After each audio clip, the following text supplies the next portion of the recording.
E quando me falaram que hoje nós iríamos conversar sobre ser imitadores, eu sei da divisa Efésios 5:1, que nós devemos ser imitadores de Deus. Mas eu lembro que quando me falaram sobre isso, eu lembrei logo de Paulo, em 1 Coríntios capítulo 11. Sede meus imitadores, como eu sou de Cristo. Ou seja, Paulo escrevendo aos Coríntios, ele concorda com o discurso dele quando ele escreveu aos Efésios. E eu fiquei animado, assim, eu comecei a perguntar a Deus, Deus, qual é o caminho? Porque eu tenho certeza que vão falar dessas duas passagens em algum lugar. O que é que o Senhor gostaria que eu, recifense, torcedor do esporte, sou alérgico a camarão, mas amo os camarões aqui de Natal. O que é que o Senhor gostaria que eu adicionasse ao entendimento da igreja, que fosse fortalecer a igreja? E eu tenho uma paixão no meu coração, sabe? Eu tenho um assunto da teologia que é muito forte no meu coração, que é a escatologia.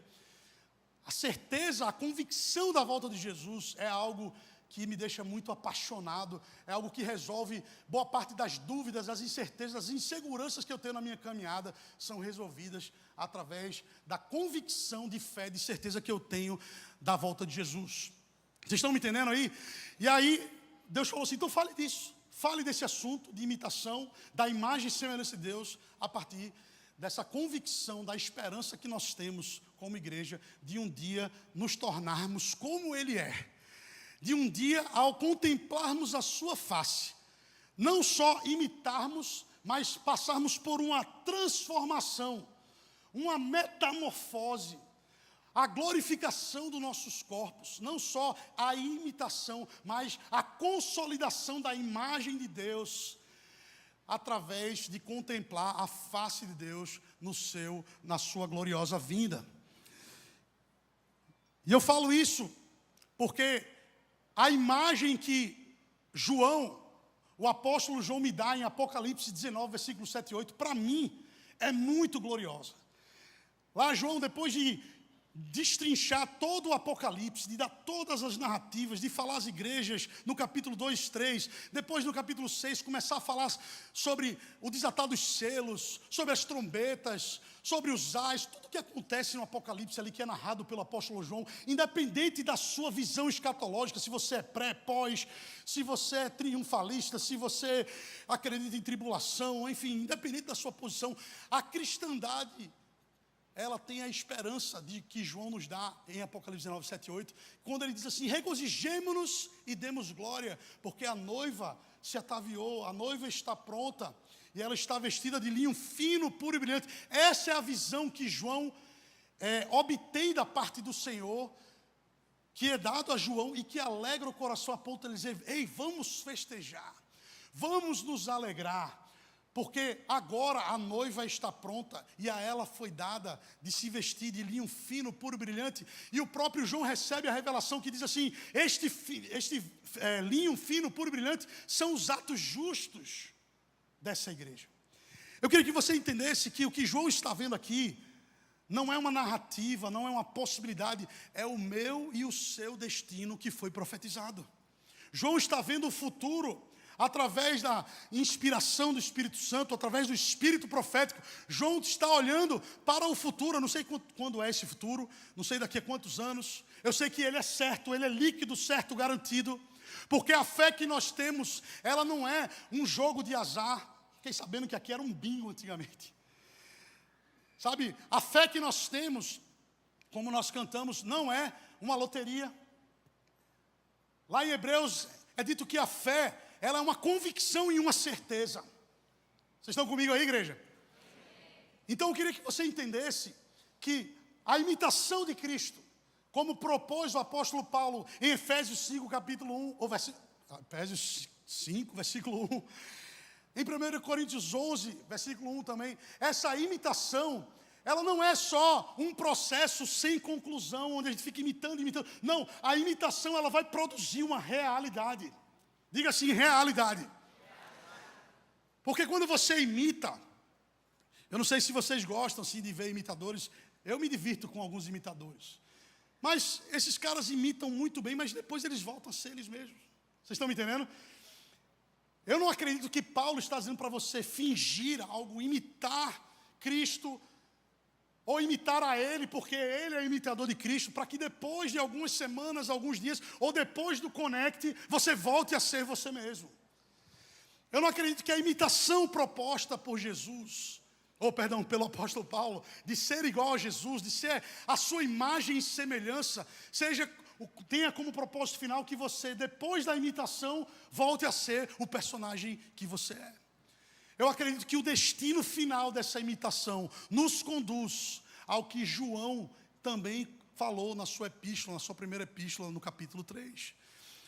João viu uma igreja que estava pronta, uma igreja que não precisava mais de ajustes, uma igreja que não precisava mais de retoques. Ele viu uma noiva ataviada, pronta para se casar com o seu noivo. Essa é a visão, é o destino profético, é o nosso futuro que foi profetizado. Vocês estão entendendo o que eu estou dizendo? Isso fala dessa igreja lá naquele momento, quando Jesus aparecer nas nuvens do céu, no dia que o sinal do Filho do Homem aparecer nas nuvens, nos ares, nas nuvens do céu, quando ele vier com os seus milhares e milhares de anjos, assentado no seu cavalo branco, nesse momento, nesse estágio da história, a igreja não será mais uma igreja oscilante, uma igreja que finge, uma igreja que imita, mas que volta a ser o que era. Ela será, de fato, como o seu Senhor. Você sabia disso? Você já parou para pensar nisso? Porque às vezes, meus irmãos, quando a gente olha para as nossas dificuldades no ministério de louvor, no ministério de dança, no ministério em geral, no nosso trabalho, nos nossos relacionamentos de amizade, nos nossos relacionamentos conjugais, a gente não acredita que um dia nós podemos, de fato, nos tornar aquela imagem e semelhança a qual Deus nos designou para ser. Vocês estão entendendo o que eu estou dizendo? Tem horas que eu olho para o meu relacionamento com a minha esposa e digo, não, eu nunca vou vencer isso, cara. Então, não é possível, porque eu estou há 7 anos casado e ainda estou errando nisso aqui. E eu começo a dizer assim, tá bom, eu vou fingir um pouco mais, eu vou imitar um pouco mais, mas parece que lá na frente eu vou cair de novo. Sabe, esse tipo de convicção que pode gerar da palavra imitação, não que Paulo esteja falando sobre isso, eu só quero que os irmãos entendam que o que Paulo quer não é que você apenas imite, ele quer que você se torne.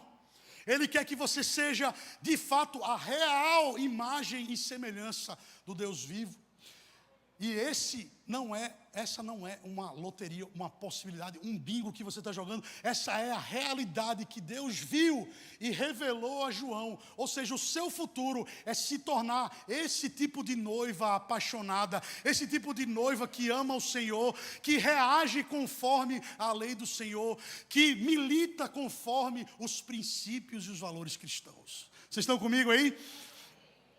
Então a imitação que hoje nós estamos falando, ela tem um destino final. Ela tem um propósito final. E esse propósito final, João revela aqui na sua carta, na sua epístola, em 1 João capítulo 3. Vocês estão com ela aberta, né? Agora eu que vou abrir. Quero lembrar aos irmãos que depois que João vê essa imagem gloriosa da igreja triunfante, da igreja que vai estar de pé diante do retorno de Jesus, depois que João vê essa imagem no versículo 7 e 8 do capítulo 19 de Apocalipse, você vai ver que João acaba errando no alvo da sua adoração.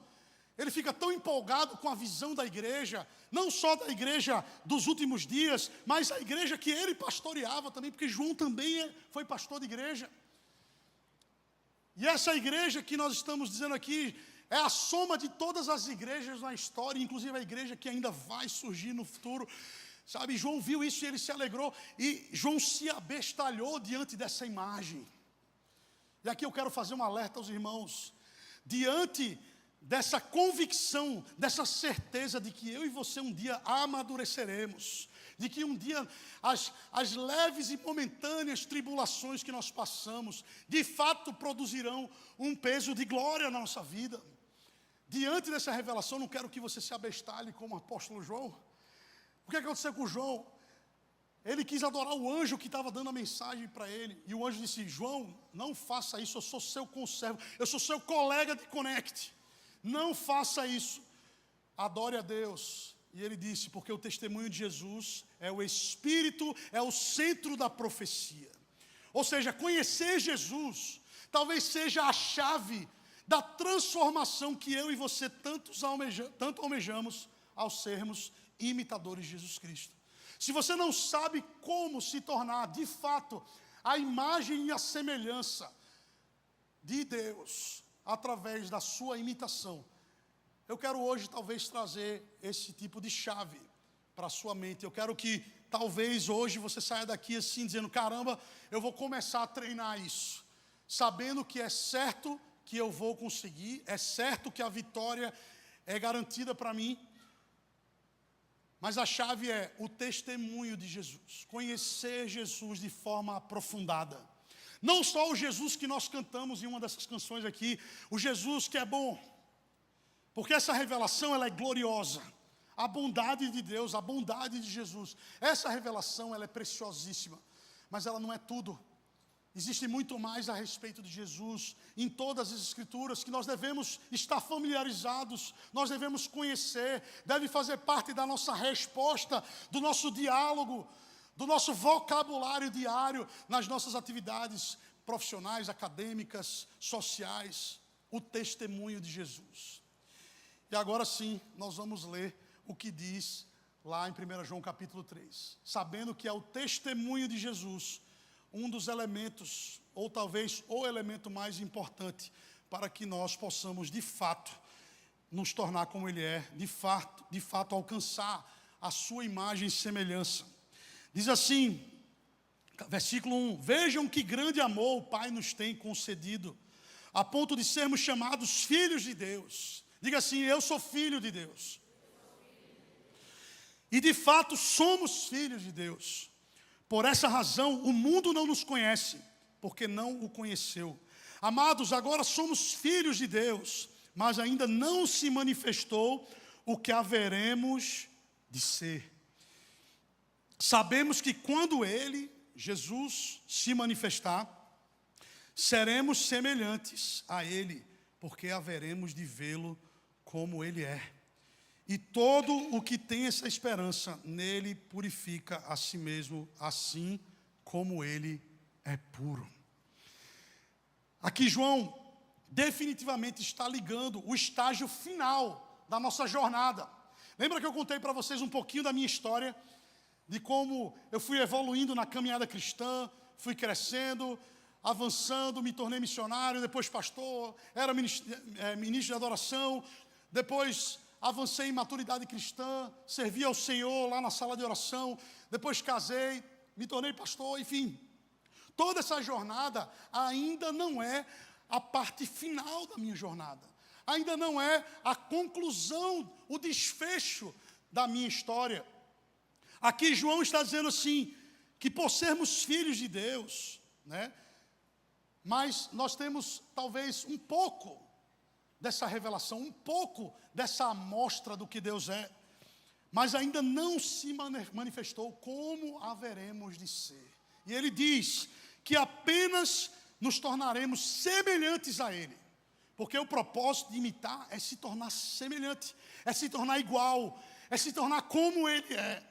Não é apenas ganhar novos seguidores no Instagram, porque agora você imitou bem e depois no segredo da sua casa, no escurinho do seu quarto, você volta a ser o monstro que você era antes. Não. Se trata de obter completamente, integralmente a imagem do nosso Deus. É absorver e voltar completamente ao plano original desenhado no Gênesis. Quando Ele nos formou do barro, quando Ele soprou em nossas narinas o fôlego da vida e nos criou a sua imagem e a sua semelhança. É isso que a Bíblia está dizendo aqui através do apóstolo João. Ele está dizendo assim, esse processo só vai terminar no dia que nós olharmos na face daquele a quem nós aguardamos. Por isso que eu falei para os irmãos, é importante entender que isso está no nosso futuro. Eu não quero aqui também desmotivar os irmãos, só vai acontecer, então esse conecte é só para gerar uma esperança futura. Não, começa hoje, começa agora, é um treinamento, é um exercício na academia, na Self-Fit, na Smart Fit da fé. Você precisa começar a treinar certas atitudes alinhadas com a palavra, para que um dia você possa de fato alcançar a estatura de Jesus Cristo, como fala o apóstolo Paulo no capítulo 4 de Efésios, a unidade da fé e a estatura de Jesus Cristo. Eu não sei você, meus irmãos, Eu quero alcançar a estatura de Jesus Cristo. Mas não só a estatura de Jesus Cristo, eu quero ser como Ele completamente. E a minha esperança não está nos meus esforços, não está em como eu ministro e toco o meu violão, não está em como eu me visto, está na esperança de um dia olhar na face dEle e nesse momento instantaneamente me tornar como Ele é. Ser imitador de Jesus só faz sentido, meus irmãos, se for com essa esperança. Se for para imitar durante 1 mês, 2 meses, 3 meses, se for para imitar por 1 ano, 2 anos, 3 anos, você vai cansar. Você não pode viver apenas imitando. Um dia você tem que se tornar como Ele é. Faz sentido isso para vocês, meus amados? O engraçado aqui, eu estou caminhando para o final, queria até chamar a banda já, se quiser se posicionar. O engraçado é que quando o apóstolo João aqui usa a palavra filhos de Deus, eu vou me atrever um pouquinho na teologia aqui, se vocês me permitirem. No grego, conforme o dicionário Strong, diz que essa palavra filhos de Deus que a gente acabou de ler, ela é a palavra teknon. Não sei se é assim que pronuncia, tá? Depois os especialistas aí me corrijam. E essa palavra teknon diz respeito a alguém que foi gerado, alguém que foi nascido, alguém que foi talvez até mesmo adotado, tornado filho de Deus, mas não fala de semelhança e aparência, fala só apenas de geração. Guarda aí que eu estou concluindo, então presta atenção agora que eu estou falando, que eu estou indo para o final. Então quando a Bíblia diz que nós somos filhos de Deus, com essa esperança de um dia, de fato, nos tornarmos como Ele é, olhando na face de Jesus. Mas isso não é, a palavra que João usa aqui não fala de caráter, não fala de processo, fala de um ato de Deus. Quando Ele adota você como filho, você passa a ser filho de Deus. Vocês estão entendendo o que eu estou falando? Deixa eu tentar explicar de outra maneira esse teknon. Quando ele fala, que agora somos filhos de Deus, significa que existem benefícios que a filiação e a paternidade de Deus nos dão e que nós podemos desfrutar. Ou seja, quando você é feito filho de Deus, agora que somos filhos de Deus, nós temos uma herança, nós temos os poderes da era vindoura à nossa disposição, nós temos o perdão, nós temos a autoridade, é dado para nós por filiação, por paternidade, vocês estão me entendendo? Mas essa expressão, essa palavra em grego, que é traduzida filho, ela necessariamente não está falando de processos de maturidade, não está falando necessariamente de processos de representação. Mas lá na frente, nesse mesmo capítulo, versículo 10, diz assim: nisto são manifestos os filhos de Deus e os filhos do diabo. Todo aquele que não pratica a justiça não procede de Deus, e o mesmo vale para aquele que não ama o seu irmão. Volte um pouquinho no versículo 8 agora, diz assim: aquele que pratica o pecado procede do diabo, porque o diabo vive pecando desde o princípio. Para isto, no entanto, se manifestou o Filho de Deus, para destruir as obras do diabo. Aí você diz assim: então Jesus é teknon também, Jesus é só gerado. Não, você sabe que Jesus é muito mais que isso. A palavra aqui em grego não é teknon, é huios. A palavra aqui, huios, não fala só de adoção, de geração, de filiação, mas fala também de representatividade, de representação, de maturidade, de caráter. Um filho huios difere de um filho teknon, não só na filiação, mas difere principalmente na representação. Um filho huió de Deus, ele tem condições, por ter a imagem e a semelhança do próprio Deus, por talvez ter os traços do próprio Deus, os traços de caráter. O meu filho, por exemplo, quando nasceu, a minha esposa ficou assim: poxa, eu carreguei 9 meses, mas o menino nasceu com a cara do pai. Eu orei para que ele viesse parecido com ela. Orei muito, eu disse: Deus, por favor, não deixe ele vir comigo como eu. Não. Mas ele veio parecido comigo, sabe? Por geração. Mas eu vou ensinar para o meu filho. Talvez ele tenha os mesmos trejeitos, esse jeito louco às vezes que eu falo assim, Talvez ao me observar, um dia, talvez ele fale em meu nome. Talvez ele me represente em alguns círculos sociais. Talvez ele seja aquele que vai levar o legado da minha palavra em outra geração. O legado da minha história e da sua mãe. Eu lembro quando eu decidi ter um filho, foi porque eu queria que existisse uma outra Larissa na terra. Eu disse, cara, eu quero que existam outras Larissas. Mas veio um Pedro. Mas eu tenho certeza que Pedro vai carregar muito de Larissa também. Quer dizer, já carrega. Mas vai aprender muito. E eu quero muito, eu oro, Deus, que ele fique igualzinho a ela, assim. Porque ela é muito melhor do que eu sou. Sabe, Larissa é muito melhor, ela me dignifica muito. Mas vocês estão entendendo que o filho Ruiós, ele tem não só a filiação, mas ele representa. Ele é maduro, ele dá o recado do pai. E o recado do pai, aqui no versículo 8, diz que o filho Ruiós de Deus se manifestou para destruir as obras do diabo. Sabe aquela dificuldade que você tem ainda? Aquele pecado acariciado, aquela dificuldade na internet, no WhatsApp, aquela dificuldade nos seus relacionamentos escolares, acadêmicos, às vezes dentro da igreja. Sabe aquele tipo de obra que não vem de Deus e que às vezes você vê se manifestar de alguma maneira na sua vida? Essas obras, elas foram destruídas pelo Filho maduro representativo de Deus, Jesus Cristo. E o que é que isso tem a ver, pastor, com todo esse lance de imitação? É porque imitação não é um negócio que você vai fazer agora, eu vou estalar os dedos, pronto, todo mundo. Não, é um processo, é uma jornada. Você tem que ter visão de caminhada. E eu quero falar aqui principalmente para os mais jovens, já que agora eu sou um velho de 42 anos. Eu quero dizer para você, adolescente de 13, 14, 15, ei, é possível que você se torne um homem de Deus muito mais eficiente, relevante, importante do que eu sou hoje, do que o pastor Anderson é hoje. É possível que você se torne isso ainda esse ano, ainda nessa década.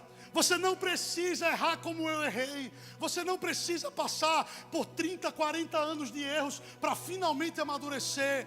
Se tão somente você aprender o testemunho de Jesus, se tão somente você colocar os seus olhos fixos no Ruiós de Deus, no Filho maduro de Deus, se tão somente você aprender a sua palavra, se tão somente você começar a se dedicar às escrituras, quanto você se dedica ao TikTok, se tão somente você começar a conhecer o testemunho de Jesus, que o apóstolo João disse que era o espírito da profecia, você vai estar na jornada de imitar a Deus, e não só de imitar a Ele, mas de completamente se tornar como Ele é.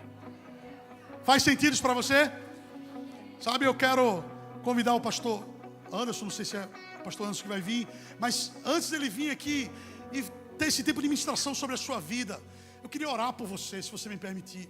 Você que deseja se tornar mais maduro, mais semelhante a Jesus. Eu sei que todos aqui são filhos, todos aqui se converteram, foram alcançados pelo Evangelho, todos aqui são tecnon de Deus, mas o propósito de Deus para nós é que nós nos tornemos filhos maduros, representantes daquele que mantém a nossa fé. Fique de pé. Nós vamos cantar essa última canção e enquanto nós ministramos, pedir para o irmão Hadson fazer aí liderar-nos com a guitarra.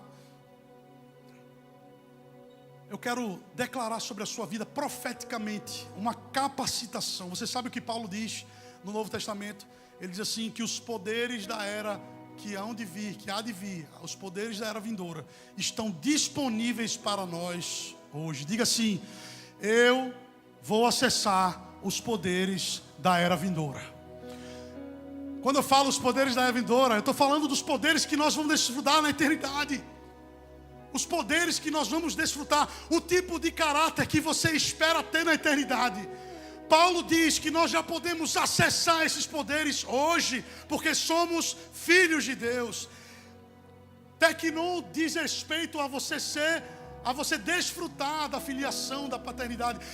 Ser ruiós é você produzir um resultado em nome de Deus. Eu não sei você, meus irmãos, eu não estou satisfeito em ser um tecnon de Deus, um filho apenas que foi adotado. Eu quero representar Deus. Eu quero ser um filho maduro de Deus aqui na cidade de Natal. Sabe, ali em Lagoa Nova, aqui em Capim Macio, em Nova Parnamirim, sabe, em todos os arredores da região metropolitana de Natal. Eu quero proclamar o reino de Deus. E deixa eu te dizer uma última coisa que está na palavra. Romanos 8, versículo 19, diz assim: que a terra geme, a criação geme, por causa, esperando, aguardando a manifestação dos ruiós de Deus. Tem pessoas na sua família, tem pessoas no seu colégio, tem pessoas na sua faculdade que estão gemendo no pecado, estão gemendo nas drogas, estão gemendo na prostituição, esperando que você saia daqui e manifeste a glória de Deus nesses lugares. É por isso que você não pode se conformar em ser apenas um tecnon, apenas alguém que foi beneficiado pela filiação do Pai. Não, você precisa manifestar a glória de Deus, porque a terra geme de expectativas pela manifestação dos filhos de Deus.